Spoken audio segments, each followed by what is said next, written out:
வண்டி போடணும் அப்படின்னு சொல்லி ஒரு விக்கு வண்டி போடுறாரு. விக்கு வண்டினா உங்களுக்கு எல்லாருக்கும் தெரியும் நினைக்கிறேன், போர்வெல் விக்கு வண்டி போடுறாரு. அப்போ விக்கு வண்டியை பத்தின அனுபவம் அவருக்கு சுத்தமா கிடையாது. ஆனா வந்து தொழில் பண்ணணும்னு ஆர்வம் மட்டும் அவர்கிட்ட இருக்கு. அப்ப என்ன பண்றாருன்னா ஒரு செகண்ட் ஹேண்ட் வண்டியை எடுக்கிறாங்க. புது வண்டியும் போடல, செகண்ட் ஹேண்ட் வண்டி எடுக்கிறாங்க. கிட்டத்தட்ட 2 வருஷம் அந்த பிசினஸ் வந்து ரன் பண்றாங்க. 1992 94 2 வருஷம் அந்த பிசினஸ் வந்து ரன் பண்றாங்க. ஆனா வந்து பிசினஸ் வந்து அவருக்கு சப்போர்ட் பண்ணல, கை கொடுக்கல. 2 வருஷத்துல பாத்தீங்கன்னா 14 லட்சம் ரூபாயை லாஸ் பண்ணிடுறாரு. சொத்து எல்லாம் போயிடுச்சு. மீதி பாத்தீங்கன்னா 2 லட்சம் ரூபாய் கடன் மட்டும்தான் இருக்கு. அப்ப என்ன பண்றது அப்படின்னு தெரியாம உட்கார்ந்துருக்காரு. 17 வயசுல வேற என்ன அனுபவம் இருக்கும்? எதுவும் கிடையாது. 2 வருஷத்துல எல்லாத்தையும் லாஸ் பண்ணிட்டோம். அடுத்து அவரோட ஃபியூச்சரே கேள்விக்குறியா இருக்கு. என்ன பண்ணலாம்னு தெரியாம தோண்டு போய் உட்காந்துருக்காரு. அப்ப மனசுல தோணுது, சரி அட்லீஸ்ட் நமக்கு யாராவது டிரைவர் சான்ஸாவது கொடுப்பாங்களா, நாம டிரைவராவது போய் போடலாம் அப்படின்னு சொல்லி அவர் மனசுல என்ன தோணுது. அப்ப பாத்தீங்கன்னா லோக்கல் அதாவது வண்டி ஏதாவது ரோட் ஆகிறதுக்கும் ஒரு ஏரியா இருக்கும். அங்க போய் உட்காந்துருக்கிறாரு. உட்காந்துட்டு யாராவது நமக்கு ஏதாவது ஒரு வண்டி ஓட கொடுப்பாங்களா அப்படின்னு வெயிட் பண்ணும் போது பாத்தீங்கன்னா வாரத்துல ஒரே ஒரு நாள் பார்க்கிங் டிரைவரா மட்டும் போறதுக்கு சான்ஸ் கொடுக்குறாங்க.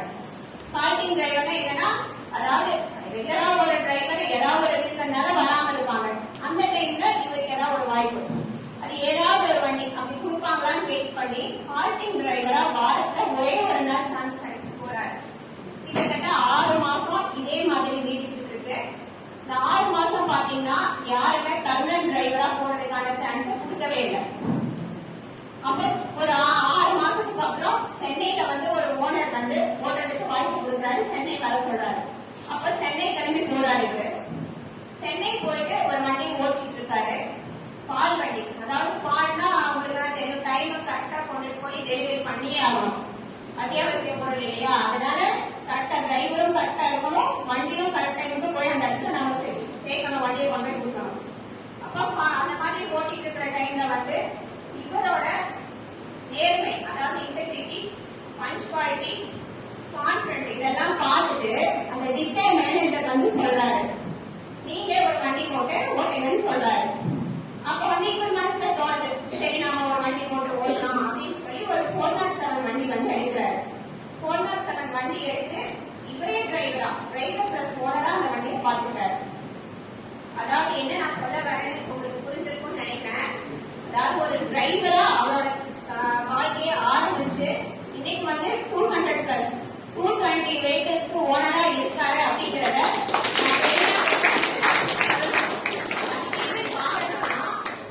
அவரோட கான்பிடன்டும் அவரோட முயற்சியும் தான். அந்த முயற்சி தான் இன்னைக்கு இந்த லெவல்ல கொண்டு வந்து விட்டுருக்கு. சரியா? அடுத்து இப்ப நான் உங்களுக்கு சொல்ற ஒரு டிப்ஸ் என்னன்னா, நீங்களும் படிச்சு முடிச்சுட்டு எந்த ஒரு பிசினஸ் ஸ்டார்ட் பண்றதுனாலும் அதுக்கு முன்னாடி உங்களுக்கு ஒரு எக்ஸ்பீரியன்ஸ் கண்டிப்பா இருக்கணும். எக்ஸ்பீரியன்ஸ் இல்லாம எந்த ஒரு பிசினஸ்ல இறங்கினாலும் யோசனா இறங்கணும். என்ன பொறுத்த அளவுக்கு ஒரு 2 வருஷம் நீங்க எங்கேயாவது ஒர்க் பண்ணிட்டு அந்த ஒர்க் பண்ற டைம்ல உங்களுக்கு கிடைக்கிற எக்ஸ்பீரியன்ஸை வச்சு நீங்க வந்து அடுத்த பிசினஸ் ஸ்டார்ட் பண்றதுதான் பெஸ்ட். நீங்க அதாவது ஒரு பிசினஸ் ஸ்டார்ட் பண்றோம்னா அதுல வந்து நமக்கு காம்படிஷன் இருக்கும், அது இல்லாம ஸ்ட்ரகிள், எத்தனையோ போராட்டத்தை தாண்டி தான் வந்து நம்ம ஒவ்வொரு இதையுமே நம்ம தாண்டி தான் சக்சஸ் பண்ண முடியும். அதெல்லாம் உங்களுக்கு மேனேஜ் பண்ற அளவுக்கு முதல்ல உங்களுக்கு கெப்பாசிட்டி எல்லாம் நீங்க வளர்த்துக்கிட்டு ஒரு பிசினஸ் ஸ்டார்ட் பண்ணனா அதுக்கு முன்னாடி அதுல நெகட்டிவ் என்ன இருக்கு அப்படிங்கறத ஃபர்ஸ்ட் முதல்ல தெரிஞ்சுக்கணும். இப்ப இருக்க பசங்க, அதாவது யங்ஸ்டர்ஸ், நீங்க எல்லாருமே என்ன பண்ணுவீங்கன்னா பாசிட்டிவ் மட்டும் தான் பாப்பீங்க. அவங்க வேற ஒரு பையன் சொல்லிருப்பாங்க, நீ பிசினஸ் பண்ணிட்டு எவ்வளவு சம்பாதிக்கலாம்டா, அவ்வளவு சம்பாதிக்கலாம்டா அப்படின்னு உங்களெல்லாம் சொல்லுவாங்க. கண்டிப்பா இதெல்லாம் சொல்றதுக்கு முன்னாடி முதல்ல நெகட்டிவ் என்ன ஒரு பிசினஸ்ல